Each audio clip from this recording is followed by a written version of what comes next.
In this video, I'll be sharing 4 of my favorite salad dressing, each loaded with anti-inflammatory and antioxidant goodness. And they're tasty. Anti-inflammatory ingredients help to reduce inflammation and reduce the chance of getting disease. I'm not a doctor, just someone with autoimmune disease who is trying to incorporate foods rich in anti-inflammatory ingredients in my diet. Let's get started. Number 1. Japanese ginger salad dressing. This dressing is a delicious blend of flavors and a bit on the sweeter side, making it a perfect blend for bitter vegetables. To make this dressing, you'll need a blender. First, cut the carrot into small parts. Since we're going to eat the carrot raw, I peel the skin first before going to this part.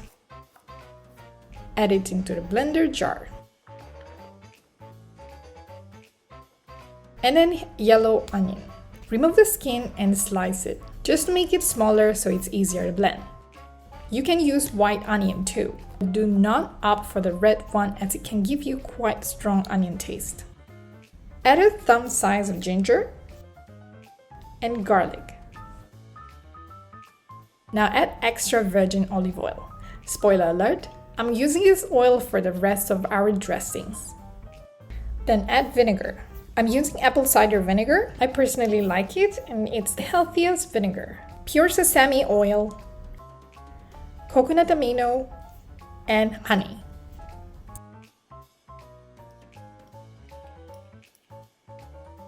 A bit of pink salt to balance the sweetness, and freshly ground black pepper. I'm adding a little bit of water to make the sauce thinner.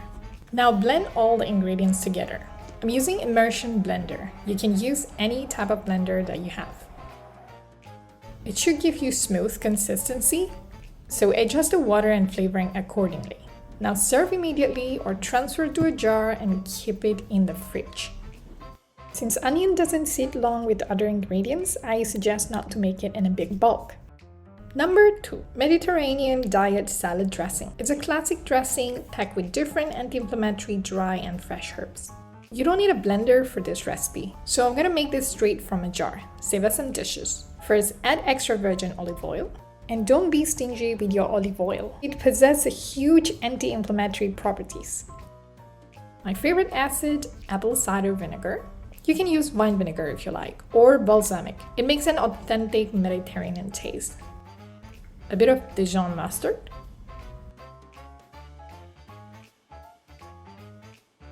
Moving on to fresh herbs, the thyme. Remove the leaves from the stalk. Slightly pinch the stalk from the bottom and slide it through until the end.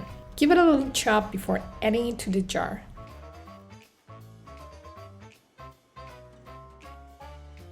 Now I have a small bunch of Italian parsley. I'm gonna do the same.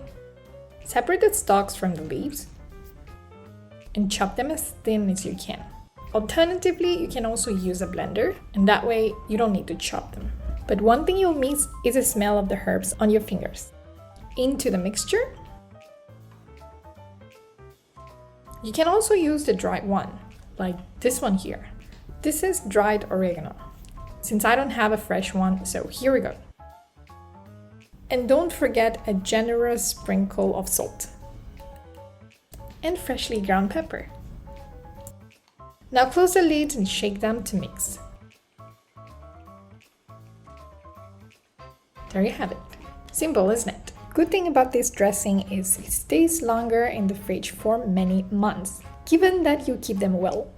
Moving on to the third. If you're onto something exotic, try this mango salad dressing inspired by the Caribbean flavors. It's sweet, tangy, and a little bit spicy. This one is out of this world and you won't believe the burst of flavors it brings to your salad. The main ingredient for this dressing is mango. And again, you'll need a blender.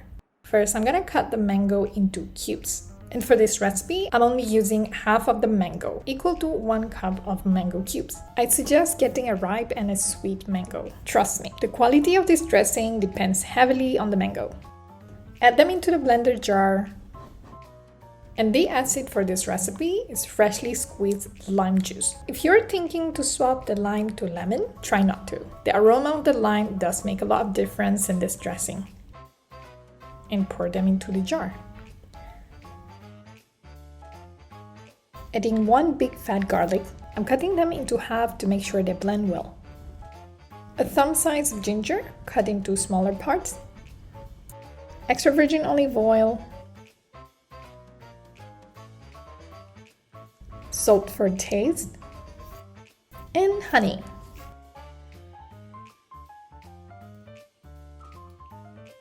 I'm going to add coriander and habanero pepper after I blend all other ingredients, but before that, add a bit of water to make sure the smooth blending. Now let the blender work its magic until you achieve a smooth texture. Moving on to our spice, I'm using habanero pepper. Now I'm gonna chop them thin to give a texture to our dressing. Chopping instead of blending them together with the mango helps to reduce a strong pepper flavor. If you prefer a milder level of spicy, feel free to swap to jalapeno and add them gradually. And then coriander leaves. Remove the stalks and chop them as thin as you can. Transfer them to the jar with other ingredients. With a spoon, stir the mixture until mixed. And of course, why waste dressing on your spoon? Transfer them to an airtight jar and keep it in the fridge. The last dressing, Persian sumac salad dressing, a citrusy dressing inspired by my husband's side. It's a light dressing for you if you prefer it to be low-fat but don't want to miss these unique anti-inflammatory herbs. Since this dressing using citrus ingredients, you're gonna need to use your squeezing skill. I'm using a bowl to mix. First, add just a bit of extra virgin olive oil and salt, freshly ground pepper, and our star anti-inflammatory ingredient, sumac. If you wonder how sumac tastes like, it tastes sour and a little bit tarty, close to a dried lemon but made powdered. Next, I have dried dills. Add about half a tablespoon into the bowl. And I'm gonna chop the mint leaves very thinly. Cut off the stalks, gather or fold them tight and chop them thin. Into the bowl. Now cut the lemon and orange into half.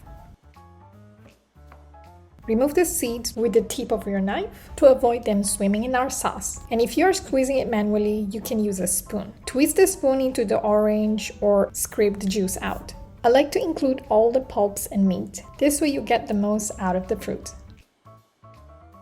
Do the same for lemon, but slow down with the meat. Since the sumac is already sour, we don't want it to be too sour. Now mix them with a whisk or fork until they're fully incorporated and transfer them to the jar. There you have it, our last dressing. If you enjoyed this recipe, do like this video and subscribe to my channel. Till next time!